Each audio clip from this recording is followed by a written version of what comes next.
Prince Harry has had his day in court and he's made it quite clear he doesn't think much of the government or the press. And that is what our audience would like to talk about here in the market town of King's Lynn. 8 of Norfolk's 9 MPs are Conservative and the county voted convincingly to leave the EU. But our audience here, as always, is a broad reflection of the overall electoral map of the country, and they are also asking about the COVID inquiry and why is it so hard to find an NHS dentist these days. Welcome to Question Time.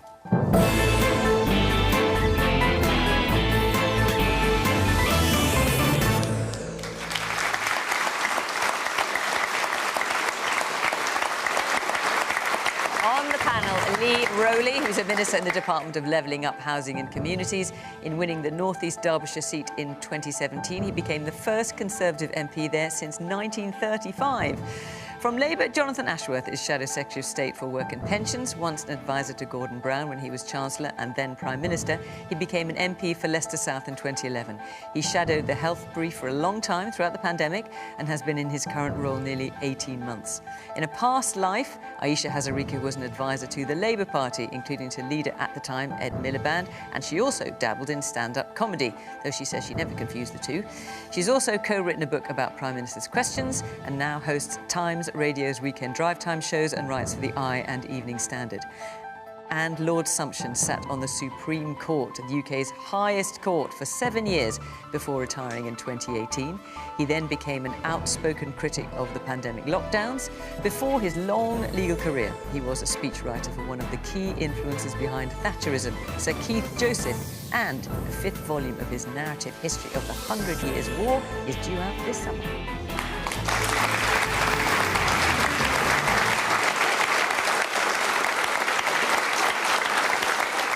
Good evening, welcome to our panel, welcome to our audience here in King's Lynn, great to see you, and of course welcome to you at home. As always, we're on social media and there is a podcast of Question Time after the programme. Remember to hit subscribe if you want to carry on listening. So, let's get going, shall we, with our first question, which is from Barry Colvin. Are newspaper articles obtained by the use of constant surveillance and harassment of prominent people really in the public interest? So, Barry, I assume you're asking us because we've seen Prince Harry in the court this week for a couple of days. He has brought a case against Mirror Group newspapers for illegally gathering information on him. That is his allegation. And he also talked about how he felt the public were interested in articles about him, but he questioned whether or not they were in the public interest. Ayesha, as the journalist on the panel, what do you have to say? Well, I feel that this legal action from Prince Harry is a long time coming. He's somebody who's been very honest about the fact that he feels he's been brutalised by the press. And I have to say, I have quite a lot of sympathy for how he was treated, particularly as a very young boy. He was clearly haunted by what happened to his mother. And I think we sometimes forget with Prince Harry now, because he is this very divisive, he's quite a polarising character now. He was just a very young child when his mother died, and he was essentially sort of stalked by the press through his teenage years. And so I think it's done a huge amount of damage to him. I think it meant that he was not able to trust people. I think it reduced his chances of having relationships, friendships. And I think sometimes when we look at celebrities, and particularly people like Prince Harry, members of the royal family, we do sometimes forget that they are human beings as well, with feelings. And just because they're in the public eye, it doesn't mean that they just have to be commodified and brutalised the entire time. So where do you draw the line, Ayesha? So, for example, one of the things Harry's complained about is the amount of coverage there was of his relationship with Chelsea Davy, a girlfriend of his. He said he found it almost impossible to have a relation in that situation. Do you think it shouldn't be mentioned at all in the papers? Do you think there should be a bit, but not too much? I mean, where do you think the line should be drawn? Because people are, like it or not, some people are interested. People are interested. And look, we have a fantastic, on the whole, press in this country, and we need to have a free press and a robust press that holds power to account. But I think in order to do that, it's got to be a clean press, it's got to be a fair press, and it has to operate with some ethics as well. And I think the issue for Prince Harry, it's not just him as well. He's in quite a unique position to take on the press like this, because to take on the press, you have to not be running for power in this country. You've got to not be wanting to be a very famous person. He is a rich and famous person. He's got his status, that can't be taken away from him. So I think he's sort of doing this because he does want to try and have a conversation about press ethics as well. But a big question in all of this is, if there was no bad practice going on, why is it that so many newspaper groups have spent so much money settling these claims out of court? Ask yourself that question. Lord Sumption. Well, some intrusive press methods are quite clearly illegal.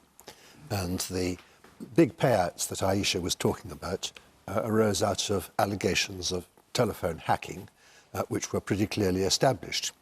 The problem is that most intrusive journalism is not illegal, and it's hard to see how you could ever make it illegal. There would be impossible problems of definition as to how intrusive something has to be before it becomes a criminal offence. As far as I can see, and you have to be quite careful reading press reports of the Prince Harry case, because even the fullest and fairest press reports cannot really convey the atmosphere of what is going on in a courtroom. But from the outside, it looks as if the real complaint of Prince Harry is not so much about the methods used as about the sheer unpleasantness.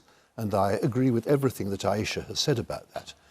The problem is you cannot have a law against people being unpleasant to famous targets. The only cure for this is a greater sense of responsibility among journalists. Many newspapers already respect certain limits, others don't.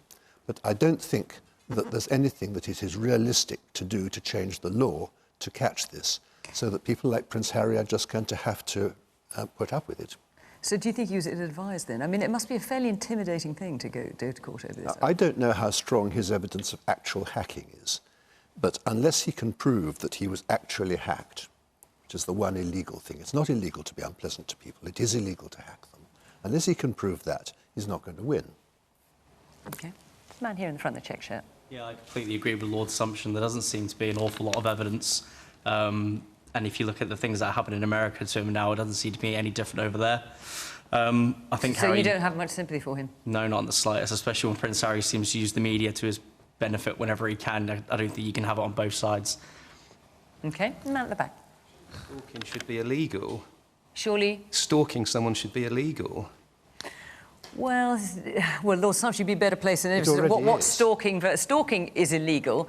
Following someone with a camera for a newspaper article just when they come out of a restaurant, I don't know, that wouldn't count as stalking. There has to be an element of threat. There has to be an element of threat. Yeah. Right, OK. But surely if it's chasing somebody where they can be in danger, then that should be looked at. Well, that probably would qualify. It depends on the facts. OK. Lee? Well, I think probably what Lord Sumption said is roughly where I am as well. There's obviously a clear place where illegality can happen, and if that's the case, there are processes. People should be held to account for that. There's a court case at the moment which is going through to establish whether that's happened here, and if it has, the relevant parties should be held to account. And then the question, Lee, is are newspaper articles obtained by use of constant surveillance? Not necessarily. You're not saying whether it's legal or illegal, but just constant surveillance. It could be legal.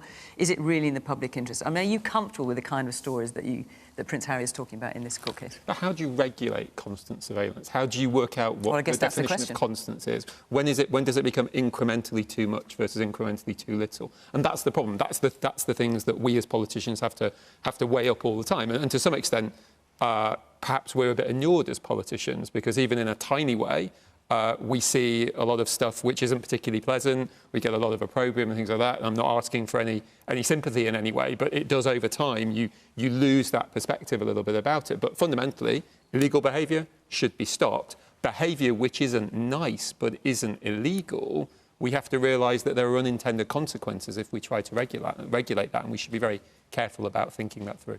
OK, let's hear a bit more from our audience. Yes, at the back there. OK, it may not be in the public interest, but the public is obviously interested, because if the public wasn't interested, the journalists wouldn't follow Prince Harry to get these stories. So every time they get a story, it sells their papers and they get more and more stories, so they just keep at it.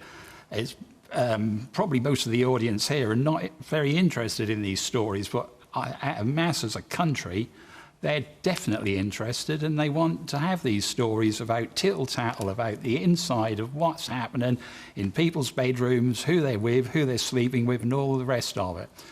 They probably should have more reports about what's happening in Sudan and places like that, but these are the stories which sell these papers. Okay. The woman here in the yellow. I'm sorry, mine's slightly different position on that one, but we were talking about, you know, where that level is of stalking, and it sounds like actually quite often it's very subjective in that, you know, there was that story that came out with Prince Harry in, I think it was New York, where he was driving through and a royal correspondent reported that they felt chased and there was a huge amount of drama. Or Prince Harry reported that. Yeah, Prince Harry, yeah. Whereas it seemed like from the New York police, they said there hadn't been any report of that. So there's a level of subjectivism in there as well, which makes you wonder how much of it is true. Jonathan? Well, I have Prince Harry has clearly had a terrible, terrible time, and he's well within his rights to pursue these matters through the courts. I think, though, and I think it's important to point out that, as I understand it, and a bit like the gentleman at the back, I haven't perhaps followed the ins and outs of this as closely as some of the people who buy the newspapers, perhaps. But as I understand it, a lot of the issues which are being examined in the courts are practices which went on in the tabloid press, illegal practices, which we're told and we're hopeful that the tabloids have moved on from since the Leveson inquiry, which was set up about, I don't know, 7 or 8 years ago now.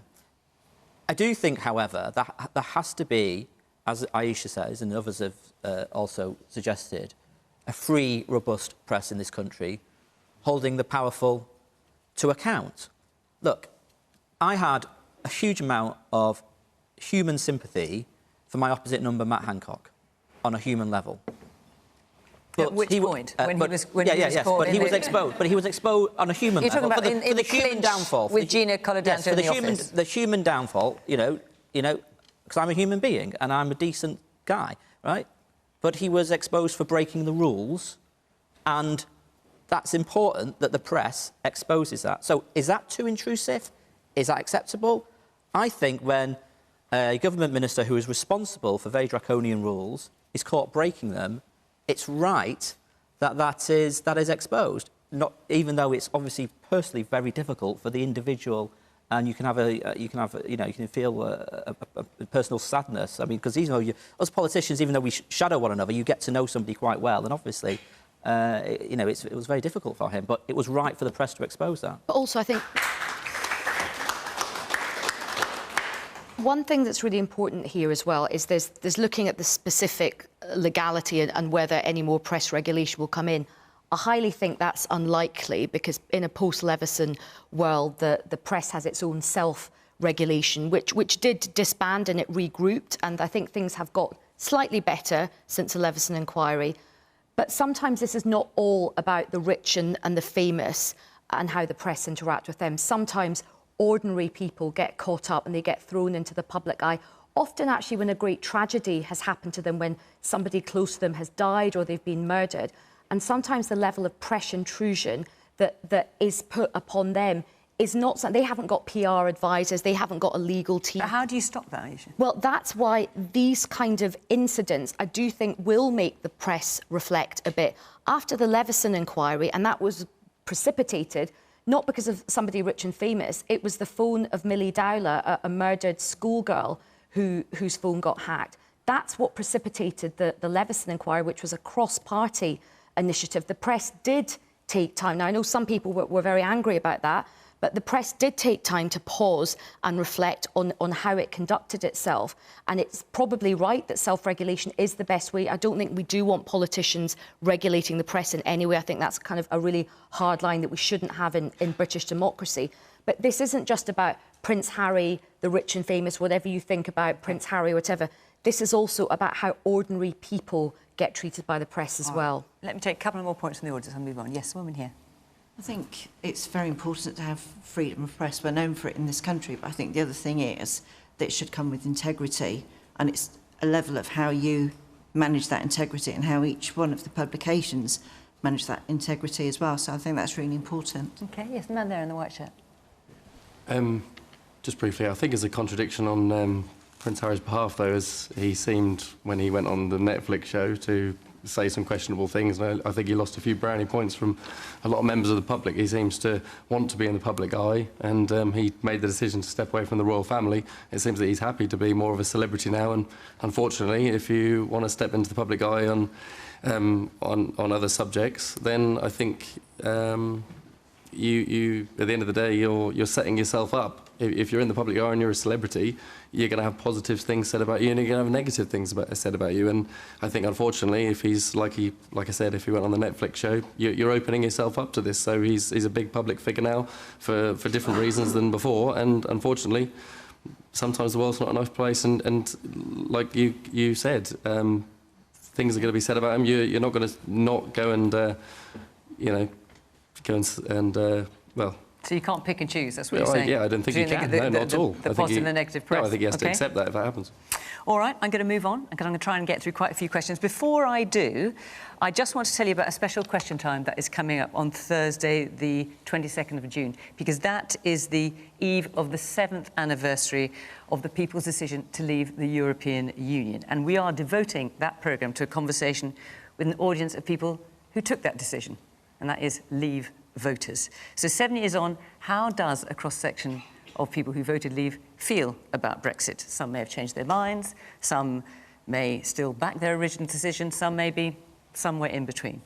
We're going to be in Clacton-on-Sea, on the Essex coast. We'll have the regular question time panel as usual. So, if you voted for Brexit, you live in Clacton or the wider Essex area, we would love to hear from you. Go to the Question Time website in the usual way. You can comply to be on the programme. So that's in 2 weeks' time, on Thursday, June the 22nd, our special Brexit Question Time. OK, let's take another question now. Not about Brexit, from Ray Crane. Yeah. What commitments does the Conservative government have to make over the next 12 months to remain in power beyond 2024? Now, Ray, I'm going to come to you, Lee, obviously. The Conservatives have made 5 pledges, 5 commitments, and Rishi Sunak talks about them quite often. Just out of interest, do you know what they are? Some of them. The one I'm most interested in is the commitment on inflation. OK. But I'm just wondering, do you know the 5? Just no, because... No, okay. I can't repeat the 5. OK. Lee? Can you repeat them? So, yeah, we can talk about inflation, grow the economy, waiting times down, stop the votes, etc., etc. So no, etc., etc. What is it? Just let's go through them again. Inflation, waiting times down, stop the boats, or get immigration down, and grow the economy. Well done. You got there in the end, Lee. I think the key thing is we've been through a very difficult time over the past 3 years, and there have been some really serious mistakes that have been made by the Conservative Party. And I think it is important that when mistakes are made, ideally those mistakes wouldn't be made in the first place, but when they are, it's important that the party fronts up and says that mistakes have been made. So which ones would you like to front up about this evening? Over the course of the last year or so, some of the choices by the leadership at the time were the wrong ones. And so what we now have to do as a party... What are you talking about? Go on. From last year, in terms of July, and then Liz Truss, and the like. And I understand why some of those were made, but there were mistakes that were made. And what we now have to do as a party is demonstrate to you, not just say to you, but demonstrate to you that all of those things and all of those challenges which have come through by COVID, most reasonable people recognise the world changed from 2019 or 2012. There's been a whole heap of new things which have come, and we've got to work through those, make them better, improve them, get on top of things. It's going to take time. Inflation is a global thing, for example, and we're starting to see, hopefully, it come down. But what the Conservative Party has got to do now is do things, which is entirely the point of the Prime Minister's priorities, and show you over the next 12 months that we are serious about making sure that this country is as great as it can be. What do you make of that response, since you're asking the question? I've heard it before. I mean, we've heard it all about the NHS, waiting times, and they never seem to materialise. They never seem to come to anything. So, I am a Conservative person for the last nearly 50 years, but I think they're not going to get in on the next election. Do you think you'll be voting Conservative next election? I will, because I think they're the least worst option. But that's the only reason why I'll be voting for. Gosh, that is damning with faint praise. I mean, I hope over the next 12 months we can change your view that it's not just you're voting for us because you feel like we're the least worst option, but actually because you think that we have the vision to do things in the 2020s. And I hope you can see over the past 12, 13 years, which have been a very difficult 12, 13 years at times, we've had to get on top of a really challenging economic circumstances after the global financial crisis, and then a series of these big events that nobody expected, Ukraine, inflation, COVID, you know, existential stuff that happened. And so what the party's got to do is demonstrate the successes. You know, we've just gone up in all the league tables in terms of education, in terms of pupils coming out of schools. We should be proud of that. Okay. We should demonstrate all the things we've done, but try harder to win your trust back. So, Jonathan, I think it's only fair to put Lee on the spot. Obviously, this is a question about the Conservatives, and we'll come to that. But since Labour's made 5 pledges as well, do you know what they are? Yes, I do. We want to have the highest growth in the G7. We want to fix our NHS, make it fit for the future. We want to deal with the criminal justice systems and make our streets safer. We want to transition to green energy to create thousands of jobs across the country, and we want to extend educational opportunity for all. And that contrasts with Rishi Sunak, where prices are up, waiting lists are up, and the boats are still coming. Did you know those off the top of your head? Or were you frantically scribbling them down while Lee was talking? No, I knew them off the top of my head. And all of our key missions speak to the way in which we need to rebuild this country. Because nothing works in this country after 13 years. We just had the latest NHS waiting list out today. 7.5 million people on a waiting list. You know, it's the highest it's been. When Rishi Sunak a few months ago said we're going to bring waiting lists down, they've actually gone up by another 250,000 or so. I mean, how many of you have tried to get a GP appointment on a Monday morning when you're ringing up? You know, we've got schools around the country with their ceilings collapsing or the pupils being moved out of the school into community centres and sports halls because the ceiling might collapse. And then, of course, we've got what's been happening in the economy because of the decisions that were taken last autumn when we had this borrowing binge, which led to turmoil on the money markets, a run on pension funds, people's pensions being put at risk, and now mortgages going up for everybody by hundreds of pounds, if not thousands of pounds. This is what has happened. This is the situation we are in after 13 long, hard years of the Conservatives. And I think, Lee, the people have had enough of the Conservatives. All right, well, let's hear from the people. I'll let you come back in, but let's hear a bit from our audience. Right, the man there with the hat and the red handkerchief.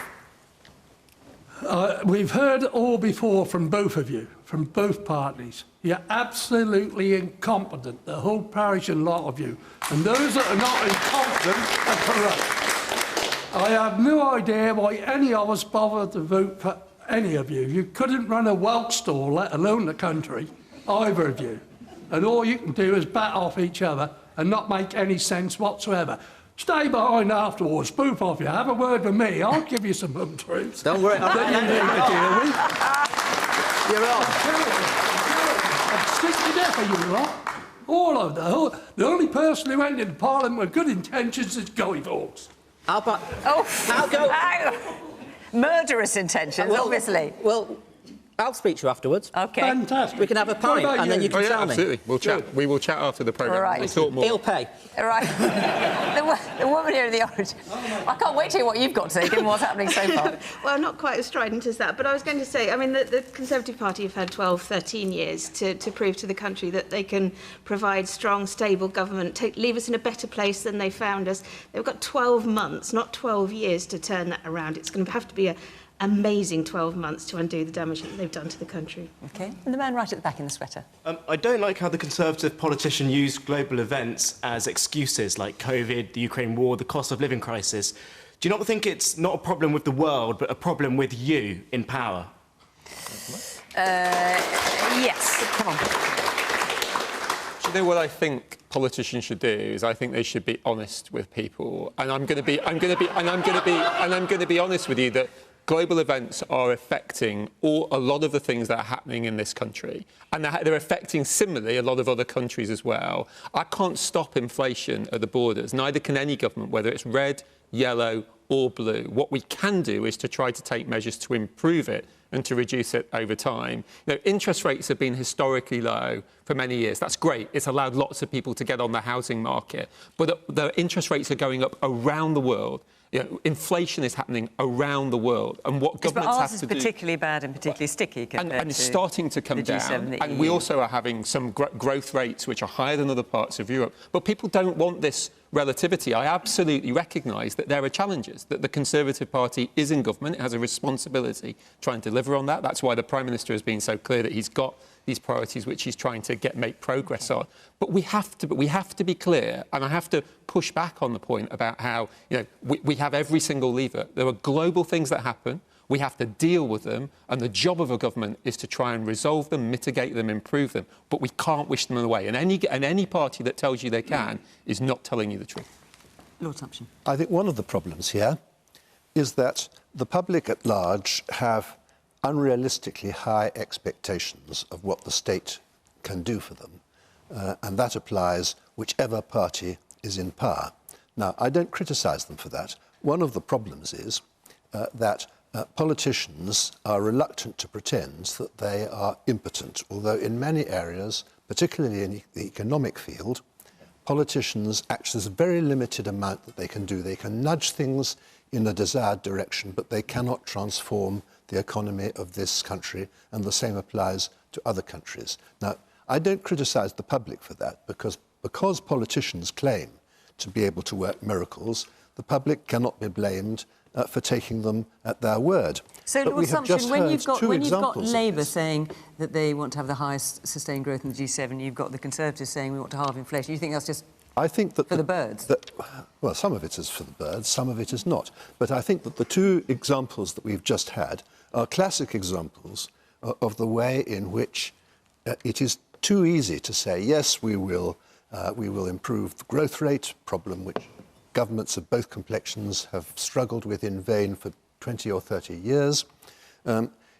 Honesty in politics actually requires politicians from time to time to admit the limits of what can realistically be achieved politically. Ayesha.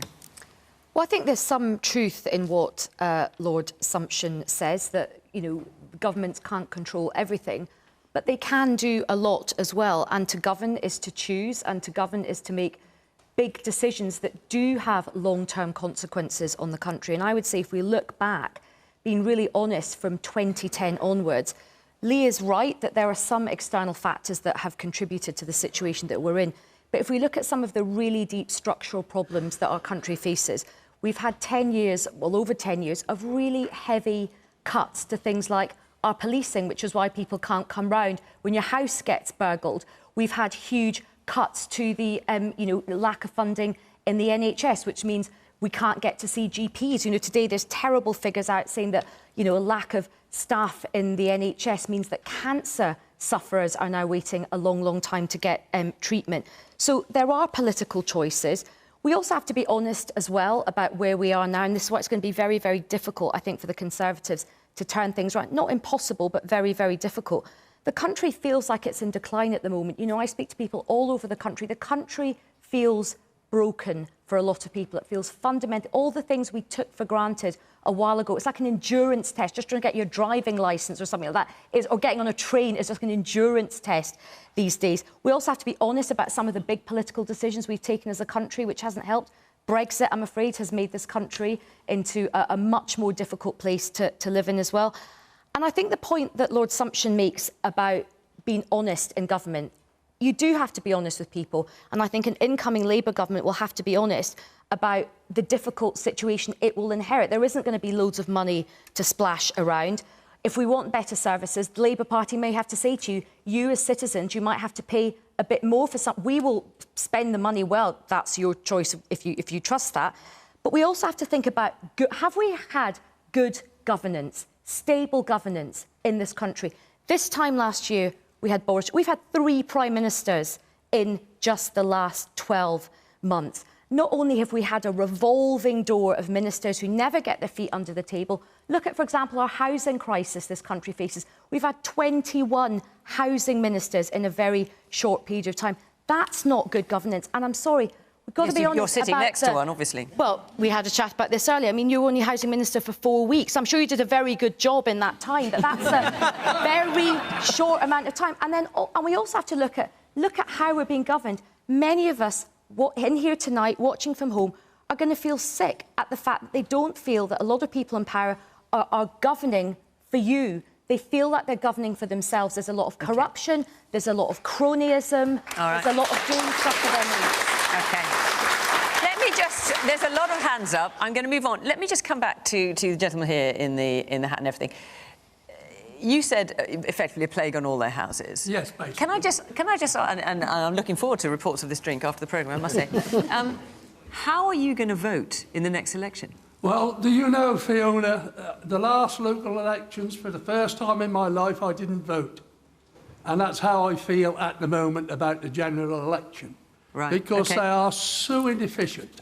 I mean, the last Labour government, Chancellor or whoever it was, said, sorry, the money's run out. When the Conservatives took over. OK. Thought that was humorous. Well, it isn't humorous for the ordinary person on the street. It isn't humorous for small businessmen. You need to wake up and smell the coffee. We are the least productive company. Productivity is less in this country than any other the main economic G, whatever number it is. And OK. That's sorry, Fiona. And that's because we're not productive. We're not growing, and because we're not productive, we're not able to get a grip and tame inflation. And on this point about inflation, is that we are doing worse on inflation because we've not invested in our energy infrastructure. We cut gas storage. It meant that when these international things hit us, we were so exposed, and that's because of decisions taken under 30 years. Well, I will let you all, the three of you, discuss this in a very interesting, convivial and no doubt lively bevy after the programme. We'll live stream it. Well, oh, yes, please, that would be good. OK, let's take another question now from Joe Hurd. With the current cost of living crisis, combined with a lack of NHS dentists, when is the government going to intervene to ensure quality dental care for all? So because we chose your question, a number of you have asked about this, and I was just looking up the stats. So 9 out of 10 NHS dental practices in the UK are not accepting new adult patients for treatment. That's BBC research that has done that. 8 out of 10 are not taking on children. That's from the same research. Jonathan? Yeah, I mean, there is a particular problem with dentistry, and it's been there for some years. There's some issues around the way in which the dentistry contract works, which is slightly different to the way in which the GP contract works. And this is under Tony Blair? Yes, it's the way it was. There was a contract signed in the late 2000s, around 2006. It was 2006, well, mid 2000s then, around the dentistry contract. And the problem with dentistry is that when you are squeezing the money out of the NHS, as has been happening for 13 years, obviously when the pandemic hit, some money came in for the pandemic, but for the 10, 11 years before the pandemic, the NHS was not getting the traditional uplifts in the spending that it's got throughout its history. When that is happening to the NHS, and when you're cutting different elements of the health budgets around the core NHS budget, it means that in the way in which NHS services are delivered is that dentistry, again, got pushed to the back. It was considered a Cinderella service and has not had the investment it needs. So but according to the British Dental Association, the contract that came in under Tony Blair, and it's such a long time ago, it's extraordinary we're talking about it, but that contract is more or less the same now as it was then. Yeah, but that is a key part of the problem. But there's an issue around the overall funding in the Sure, NHS but they budget. are saying that is a key part of the problem because before 2006, dentists were paid for every piece of work they did, and then when this new contract came in, you might be aware of this, I'm not sure, they were paid a block contract. They were paid a fee to perform a certain number of units of activity, and if they did more than that, they didn't get paid. And so partly as a result of that, they weren't taking on new patients. Yeah, and there's a so presumably you would concede that was a mistake, that contract? Well, not necessarily, because that would have been the appropriate contract for the time. But the question is, why has it not been revisited? Well, if you said it was 2006, why has it not been revisited then in the last 13, 14, 15 years? So why has that mistake not been put right? Yeah, well, I don't know. I mean, that's a question for the government. But you've got to remember, this is in an overall NHS budget which has been squeezed for 10, 12 years, and for other health-associated budgets, public health budgets, social care budgets, have been cut back. And the consequence of all of that is that there are 100,000 vacancies across the whole of the NHS, and today we've got the figures showing 7.5 million people waiting for an operation. Now, in the number of questions we had about dentistry, there was one from Salve Marziano, Which is that you over there with that lovely Italian name, Salvatore, presumably?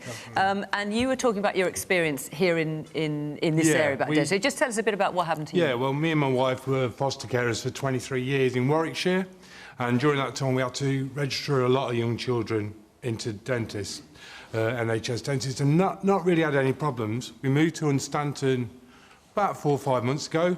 The nearest dentist to us that's taken on NHS patients is 50 miles away.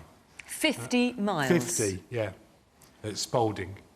So you presumably rung round a lot of dentists, and we just simply can't find one. There's one round the corner which takes on private dentists, but we've got 4 young children, school children, and it's not financially viable.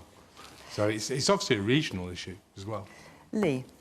Why is someone like Salvatore in this position? Yeah, it's a thing we've got to get on top of, and I know my colleagues in the health department... you have had 13 years to get on top of it. For quite a lot of the last 13 years, it has worked to some extent. As you were just indicating, when you were where you were living previously, it was working OK. But it's absolutely the case. It's not working in certain places. I know my colleague Neil O'Brien in the health department is looking at this.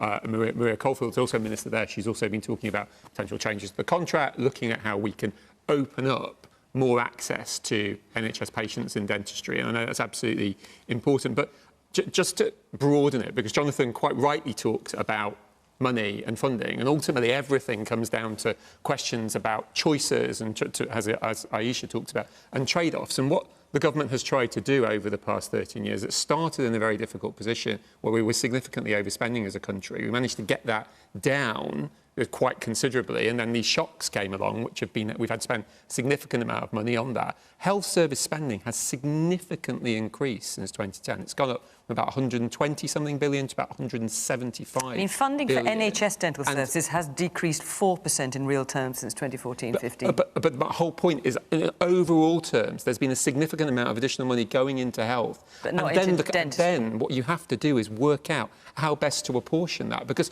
the government is the art of infinite and very important demands to very finite resources, and it's about trying to work out how you put that jigsaw together so that you can both support as much dentistry as you can, as well as all of the other things we're talking about. So do people like Salvatore therefore just have to put up? No, of course not. And we are working on trying to improve that. We're working on trying to get more NHS dentists open and taking patients and the like. But it's going to take time. And it does always come back to that reality that we have to work out with the money that we have, how we spend it as effectively as we can across a wide range of things that we need to do. Woman here. Hello. What trade-off would you equate to a child with toothache? Well, I'd hope that they could be able to get the support that they needed in order to get into or solve the toothache. But I also need to make sure that the people who need cancer treatment get that cancer treatment. I also need to make sure that there's enough money for the schools, or in my portfolio, I have to make sure there's enough money to remediate buildings that needed to be remediated after the Grenfell tragedy. And that's the job of government, to accept that you are absolutely right. I don't want any child to have toothache and not be able to have a service, not to be able to have support, not to be able to get that resolved. But at the same time, government, we have to be honest with you, we have to be open and transparent with you, that there is so many different things that need to be done. And that's what the Prime Minister's trying to do. He's saying, we've got some issues, let's try and resolve them, let's try and work through them and demonstrate to you that we're making progress as a country. Woman back there in the black and white top, I think you're wearing. Yes. Yeah, hello. I'm a dental therapist. Right, let's hear from you. Excellent. I'm currently working in Norfolk. And I think we need to remember that dental disease is preventable. You know, we're talking about preventable diseases, and we don't seem to hear a lot of education. In places of Scotland and Wales, there are actually programmes where there's supervised toothbrushing, fluoride application, and we haven't got one of those in England, and that's a constant worry. And I wish there was a service, a programme for England that would certainly help the children. We're currently, there's a national survey currently going on for children who are in Year 6, who are 10 and 11 years old, and that goes off to the Department of Health and Disparities to find where the areas of decay are across England, and this is a sort of a survey that goes on every year and picks out different age demographics, but we don't seem to then follow it up with the actual programme of the supervised toothbrushing and things like fluoride application. And there's been a lot of talk with the government as well as fluoride in the water, and that's a big, health benefit that could benefit so many vulnerable children. Okay. And I just really wish, they would push on with this. Okay, and the woman behind you there with the glasses, yes. When I was at primary school, and I didn't go to a fancy primary school, we had the dentist come to the school once a year who checked the teeth of every single child in the school. So every child was getting their teeth checked. So those preventable things, which the lady in front has just mentioned, could obviously be picked up on and fixed relatively quickly. That seems like quite a cost-effective way of checking a lot of teeth in quite a short space of time. Yeah. And the woman there in the dark top. Yes. Is it not really about funding to get the training in the beginning? Because just it's the same with all NHS professions. There's not enough funding going into the training to get the more dentists in. Our population's growing, but the amount of dentists is not growing with it. So in 2021, 2022, there are 43 dentists per 100,000 population. That's generally in the UK. In Norfolk, out of interest, there were just 38. Germany has over 80. Ayesha. Well, I think the situation with dentistry is just an extended symptom of what we're seeing in the NHS across many different disciplines within the NHS. I mean, the reality is it's a real postcode lottery now in terms of your access to NHS dentistry. There are parts of this country which are sort of like dental deserts, if you like. There was some recent work done by the Liberal Democrats which showed in some parts of England there's up to 3,000 people per NHS dentist, and just 1/3 of adults have managed to see an NHS dentist in the last 2 years. So, of course, many people are having to turn to private dentists, and that's really expensive. And when there's a cost of living crisis right now, many people are not putting their dental care first. And in fact, I think there was a recent survey that said that around 20% of people had had a go at DIY dentistry and removing a tooth by themselves. I mean, you just don't even want to Anyone think... done that here?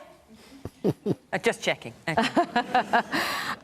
So we need a proper plan for dental services. But as the lady at the back was saying, it's the sort of same solutions that does need to be applied to the rest of the NHS. You need sustainable funding, and politicians have to be honest with us, the public, which we might need to pay some more in national insurance to get that funding. We've got to sort out these staff shortages as well. There are shortages of dentists, just as there are shortages of nurses. So there needs to be a proper workforce plan. That needs to be sustained as well.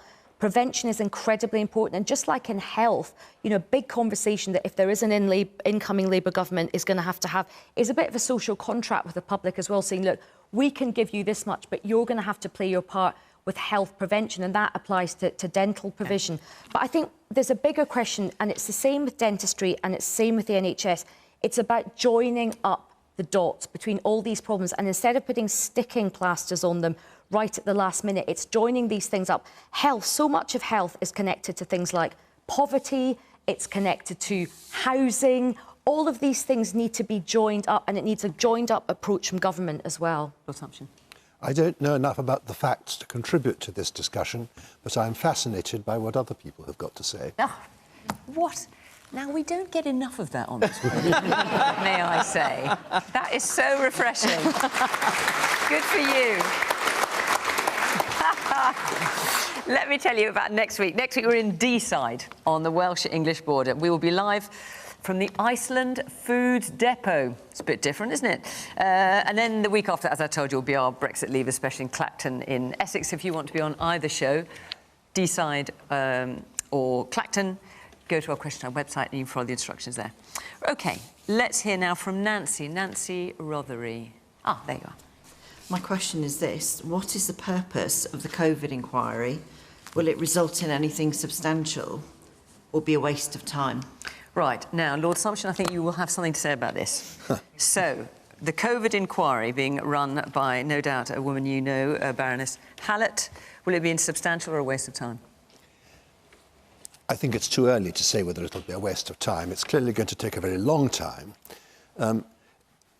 We make the same mistake with almost every inquiry, major inquiry that we have in this country, we fail to work out what the main purpose of this is. The COVID inquiry is a classic example. There seem to be two main purposes. One is to offer solace to victims or people who see themselves as victims of either the government's countermeasures or the pandemic itself. The other is to learn lessons for another pandemic. Now, it seems to me that the second of those things is enormously more important than the first.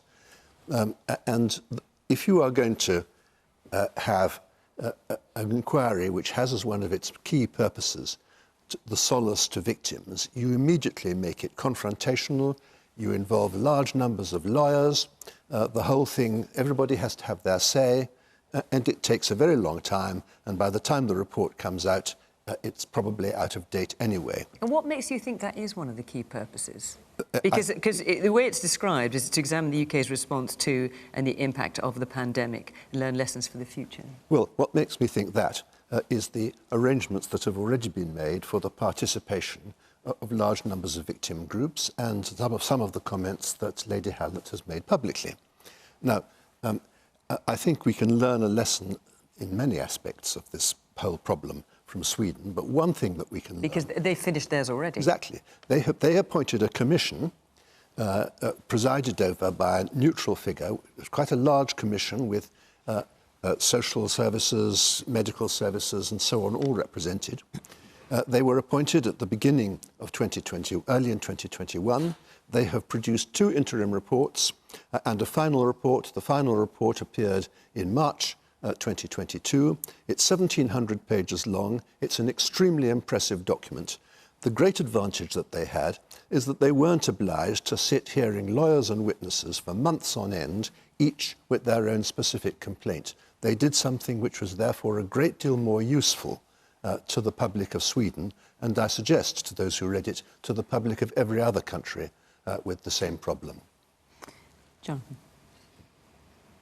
I don't personally have an objection to the inquiry, listening to the views of those who are related to people who sadly lost their lives in the COVID pandemic, or others who feel they were impacted in particular ways. I do think the inquiry needs to command public support and trust. So I don't feel as strongly on that point as Lord Sumption does, although I entirely understand the point about the need for the inquiry to move at some reasonable pace and not get bogged down. I certainly accept that point, because the most fundamental thing that must come out of this inquiry is that lessons are learned, so that should we ever be hit in the future by an infectious disease which spreads with speed, that we know what to do and we know what not to do. And do you feel confident lessons will be learned? Because looking at inquiries in the past, there's a sort of reasonably patchy history of recommendations being made and then being taken up or not taken up by government. I feel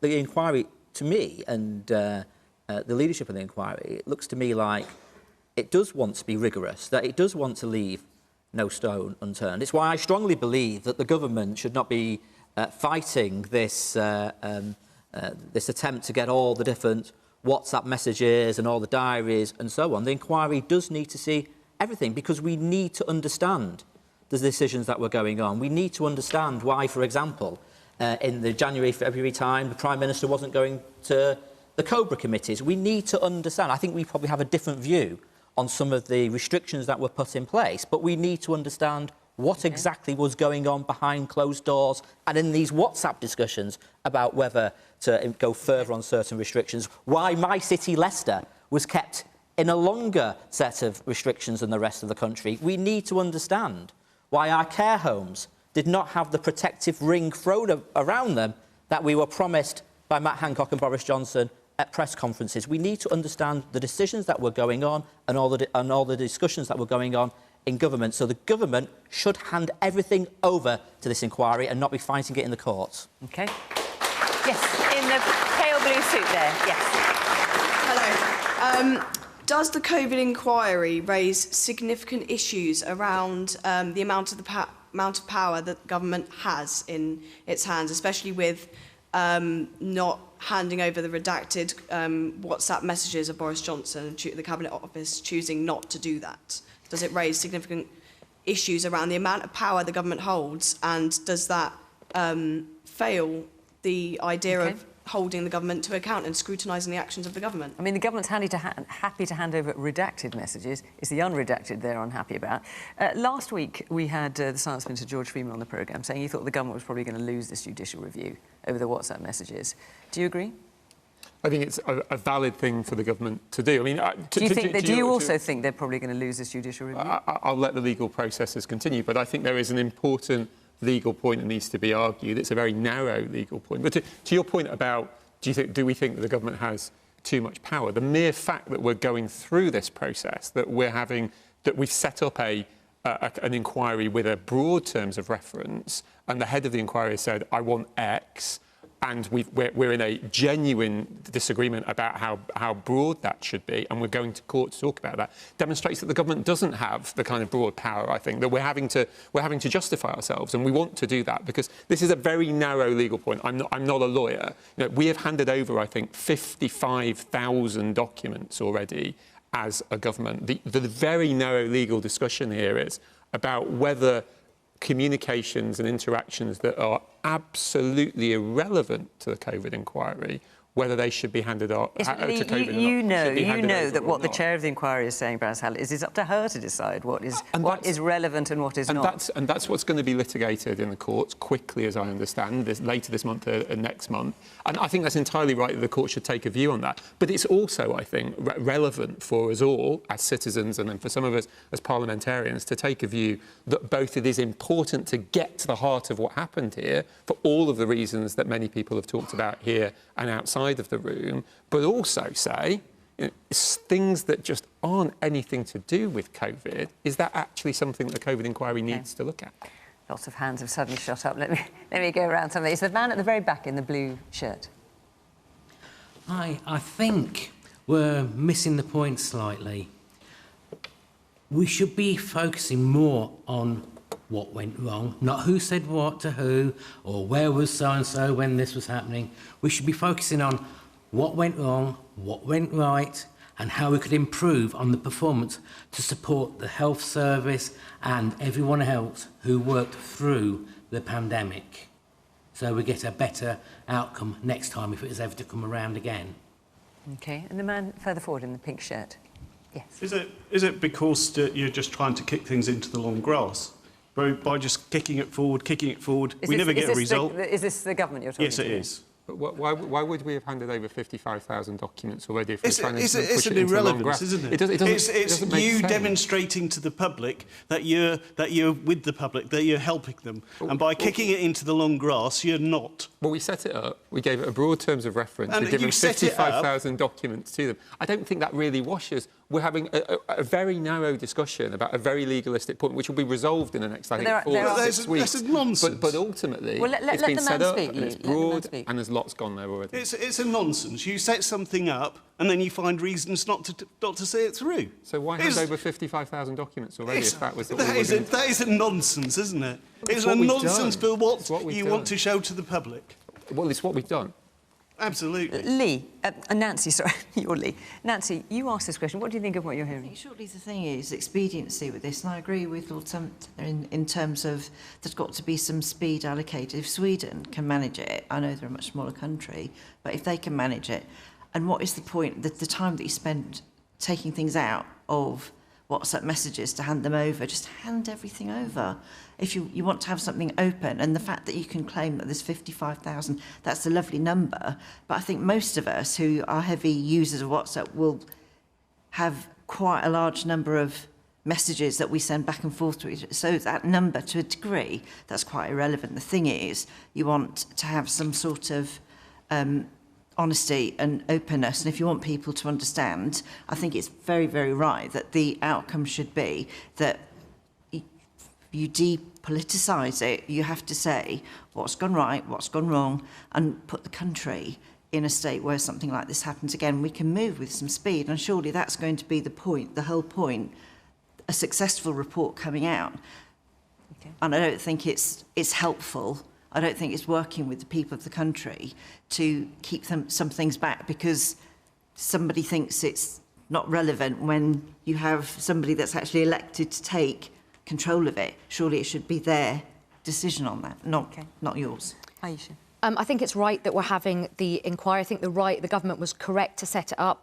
I think it's frankly ludicrous that the government is now taking to court its own inquiry that it set up. And it doesn't matter if you give over 1 million messages. If you can give as many messages if you want. It's what the chair and the inquiry needs to see. That's the critical thing. But I think this inquiry's got to do a number of things. I think that we can all get into the sort of weeds of who said what when with the WhatsApp messages. We've got to try and sort of rise above the kind of tittle-tattle of, you know, who's up and who's down and the embarrassing Boris Johnson and Matt Hancock WhatsApp messages. We've got to learn the lessons of this. We've got to understand, for example, why were we so slow to get into lockdown? Because I think, why did we have those Cheltenham and the sporting events? Because I think they ended up prolonging the lockdown in the long term. I think we've also got to learn about the cost of the lockdown because they were not cost-free. There's a big financial price that we're paying now. There's a big cost to people's health, their mental health, children's education as well. So we've got to balance up all of that. I also think the other thing, that the point that the gentleman at the back made, this inquiry is worth nothing if we do not learn. We spent a lot of time talking about the health service and you know, broken public services. The readout of this inquiry has got to help us build resilience in our public services, particularly the health service. It's also got to make us look at the health of our own country. Final thing, which I think is really important. Yes, we also have to learn what happened with those PPE contracts as well, because that is a big part of this story. Why did so much money go out to people who clearly didn't have a Scooby how to make PPE? So, Lord Sumption, have you here as a former Supreme Court judge. Can I just ask your opinion on what Lee is describing as a very narrow point of law and the handing over of these particular bits of information to the chair of this inquiry? Do you think the government should hand them over? Government's position is completely indefensible. They've got 2 points. One is that ministers should be entitled to have private conversations in the course of forming judgments about policy. The other is that it should be for them, rather than Lady Hallett, to determine relevance. The problem about the privacy argument is that privacy goes out the window when you appoint a statutory inquiry to discover the facts. And the terms of reference include reporting on how the decisions were made. So clearly they are relevant. As to the second point, that it's for them to decide what's relevant, I'm afraid that simply won't wash in the light of the statutory powers, which expressly provide that the chairman of the inquiry is to make the decision and that she has to form a view about the public interest. If she forms the view that it's in the public interest for these documents to be disclosed to her, and she obviously has formed that view, then no court on earth is going to quash the government's decision. So George Freeman was absolutely right to say the government was likely to lose this. Why are they spending public money on litigation which they know that they're likely to lose? 20 seconds left. Do you want to answer that?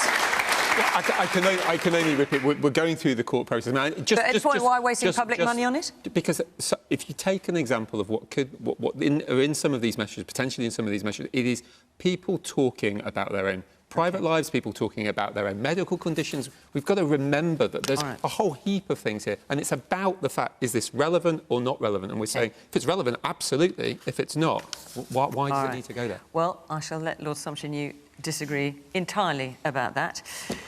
We're out of time. That is it for this week. Remember, we are available as a podcast on BBC Sounds after this programme. I look forward to reports of the drink between the three of you. Remember our Brexit programme, June the 22nd on Thursday, and we will see you next week in D-Side from Question Time here in King's Lynn. Bye-bye.